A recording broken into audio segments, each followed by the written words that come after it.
The cops are always there to help, even when the emergency is fashion-related. When 2-year-old Alia Garrett from South Carolina needed help putting on her pants, she declared it an emergency and called 911. Her grandfather, not knowing she had made the call, answered the door to Deputy Martha Lones. As he explained that there was no emergency, a half-dressed Alia hopped up behind her grandfather and waved vigorously to the deputy, all the while trying to put on her pants. Deputy Lones sat Alia down and helped her out, one leg at a time. Next, Alia asked for help with her shoes. A 4-year-old kid named Johnny decided to call 911 when he needed help with his math homework. Amazingly, the dispatcher helped him. 911 emergency. Yeah, I need some help. What's the matter? With my math. Was it your mouth? No, it's my math. I have to do it. Will you help me? Sure. Where do you live? No, it's my math. Yeah, I know it. Where do you live, though? No, I want you to talk to me on the phone. No, I can't do that. I can send someone else to help you. Okay, What kind of math do you have that you need help with? I have takeaways. Oh, you got to do the takeaways? Yeah. All right, what's the problem? You have to help me with my math. Okay. Tell me what the math is. Okay, 16 Yeah. take away 8 Uh-huh. is what? You tell me, how much do you think it is? I don't know, 1. No. How old are you? I'm only 4. 4? Yeah. Yeah. What's another problem? That was a tough one. Oh, here's one. 5 take away 5. 5 take away 5. And how much do you think that is? 5. Johnny, what are you doing? Just playing math off of me right now. What did I tell you about playing on the phone? Your mother. I need help. The car says that. I didn't mean the police. A 10-year-old boy said he feared for his life when he called 911 on his father, Owen Gilman, for driving drunk and traveling at a high rate of speed. The child also told them that he was so scared that he was considering jumping from the moving vehicle because it was a better option than crashing at the speeds that they were traveling.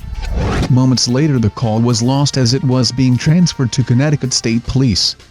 Just after that, troopers were called to the scene of a serious 2-vehicle crash in which the vehicle driven by Gilman, a 2007 Mercedes-Benz C230, rear-ended a Jeep Grand Cherokee.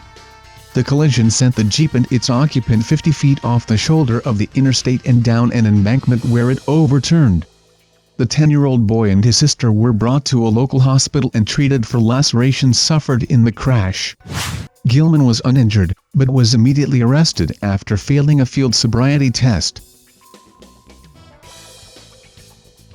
A 7-year-old girl from Old Bridge, New Jersey called 911 in a panic after she knocked over her elf on the shelf.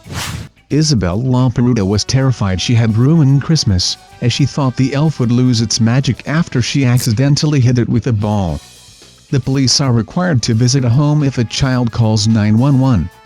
Isabel's mother, Lynanne Lamperuta, had been upstairs taking a nap and awoke to Isabel trying to dismiss the police from the front porch. Luckily for her, they were very understanding. To her, it was an emergency when she touched the elf.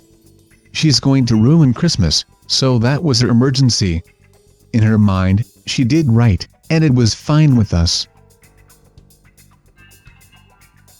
In 2015, a brave 5-year-old boy used his mom's phone to call 911 after she was killed in a car crash alongside his big sister. Ellen Caswell was driving to the family's home in Oneida, New York when she veered off the road and smashed into a utility pole, overturning the vehicle. Her son, Caden, managed to crawl through the wreckage to find her phone. He called his dad and told him, "Dad, Mom and Sissy are dead, and I am in the woods in a bush."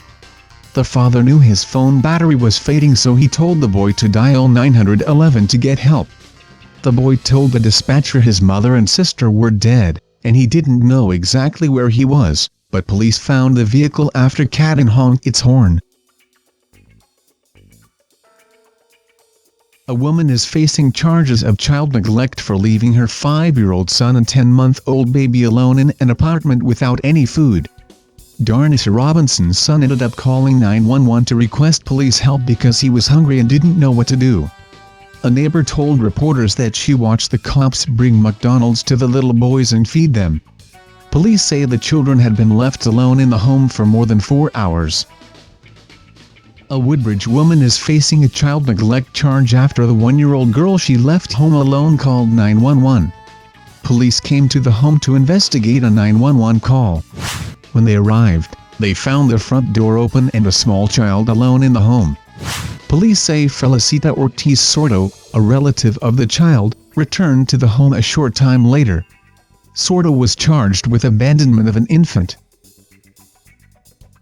A disgruntled child called 911 after his mother refused to give him Oreo cookies. Police thought they were responding to a domestic violence call when the 7-year-old boy said his mother threw a knife at him.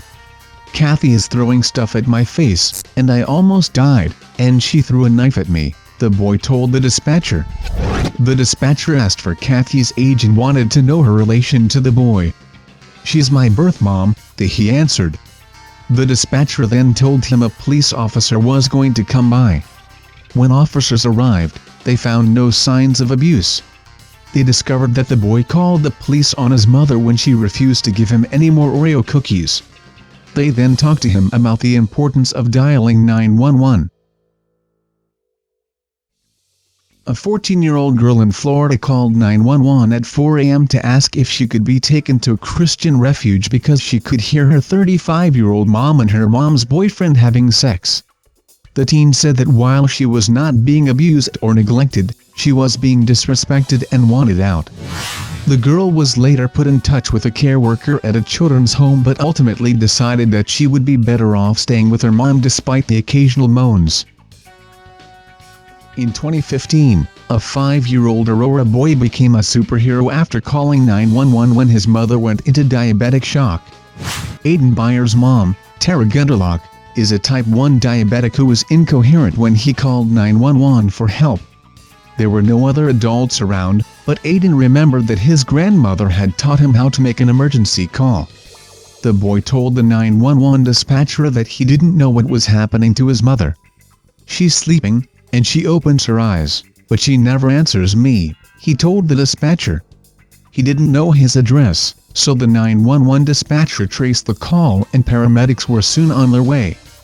Dialing a phone doesn't come easy for Aiden. He has arthrogryposis and club hands and feet, his mom said.